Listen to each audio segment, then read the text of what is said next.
Previously on In Times Like These. I checked. Zeke is Gabriel's father, little boy, not you, so you can shut your mouth and stay out of it. And Gabriel is my son. You can't just try and force yourself into his life. Like I said, I won't be staying here long, Bernice. It's best you leave too. Yeah. Because if you tell a single soul, then we'll no longer be family. What's that supposed to mean? You don't want to find out, Leslie, and I don't want to find out either. Maybe I can't convince you that I'm telling the truth, but I hope you don't bring that same energy if you plan to testify against me in court. I know you're not threatening my wife. What's going on, Yvette? Is Gabriel good? What? My son will be perfectly fine as long as you keep your mother away from him. Now that Shelley Dorval woke up from her coma, will you get her to testify against Finnegan Burke in court, Heidi? Whether she decides to testify against Finnegan or not, I've got all the evidence I need to make sure he's convicted. Do you and Alan have anything planned for Valentine's Day? Alan told me that he'd like to handle everything. Look at my son being a romantic. Despite what the Russos have thought and said about you, Zena, I'm really happy that you and Alan found one another. Thank you, Harley.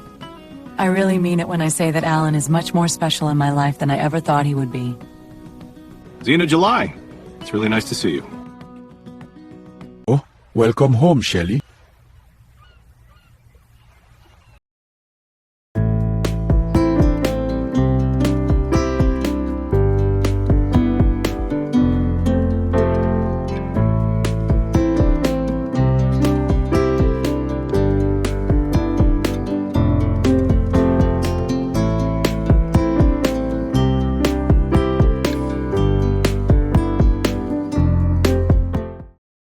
What happened with you and my mom, Yvette? JJ and I were at Shirley's diner when she showed up. Once she saw me, she asked me when she'd be able to see Gabriel. I'm really sorry she did that to you. Don't be sorry, Zeke. You gave up your organ to help Gabriel. That means to me that you'll be able to keep your mom away from me and the baby. Goodbye. That's a relief to hear, but don't you think Shelley testifying in court would make things better, despite the evidence you have? Shelley was in a coma for months, Gianni. It wouldn't be a good idea to rush into anything while she's still recovering. I get that, but since the trial is coming up quick, I think it's a good idea to decide now whether you want her to testify. Because if Finnegan gets acquitted, then he'll definitely come after us. Hi, Finnegan. Are you okay? You seem a little edgy. I live a busy life. I'm just tired. No worries. I can relate. Are you gonna join us, Finnegan? That would be nice, but I need to discuss something with you as my lawyer. Excuse me, Zena. What happened, Finnegan? I visited Shelley Dorval at the hospital the other day. Here. He has been waiting for his mama. Are you feeling okay, Shelley? I don't know how to feel, knowing that I haven't been in this house for months when... There's still this frustration that I have, knowing that I lost so much time because of Finnegan Burke. What's got you so upset, Zeke? It's Mom. She's making it more difficult for me to get close to my son. What did she do now? She wouldn't leave Yvette alone at Shirley's diner. Mom was trying to make Yvette change her mind about our place in Gabriel's life. That woman seriously has no concept of self-control. Exactly. Life was so much easier when she was still in prison. Because of Mom, my son's gonna think of me the same way I think of my own father. Finnegan will be found guilty. I'm not trying to doubt you, Heidi, but don't you want to do everything it takes to secure a conviction? Whether she decides to testify against Finnegan or not, I've got all the evidence I need to make sure he's convicted. When Shelley is well enough to discuss being in court, then I'll discuss it with her. You're acting like her testimony is the end-all, be-all.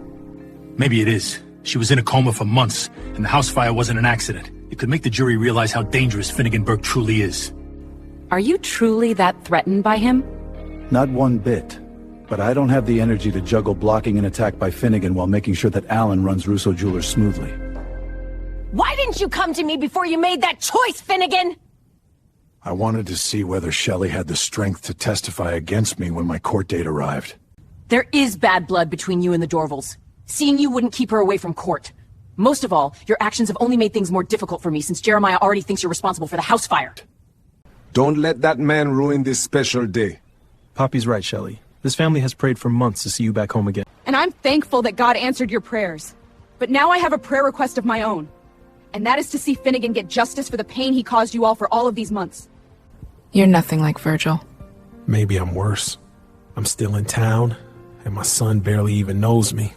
You donated your organ to save his life, Zeke. Something I'm sure your father would have never done. Plus, you knew it was best to give him stability and security living with the Mitchells. Yvette ain't gonna care about any of that if Mom keeps getting in the way. Classic Gianni Russo. More concerned about the future of Russo Jewelers than trusting me to be capable of being district attorney, even though Valley Park decided I was more than capable when I was re-elected. I do trust you, Heidi. But your capability as district attorney won't control the jury's decision. Most of all if the jury decides that Finnegan has nothing to pay for at all. I already told you I had nothing to do with the fire, Harley, and you know there's no evidence that points to me. Whether there's evidence or not, it doesn't erase the fact that you're facing serious charges. Valley Park will never forget the horrific crime Kiev committed at the high school. One wrong move can mess this up for you. Are you talking about the upcoming court date? Exactly. And I think it would be a good idea for me to testify against him in court.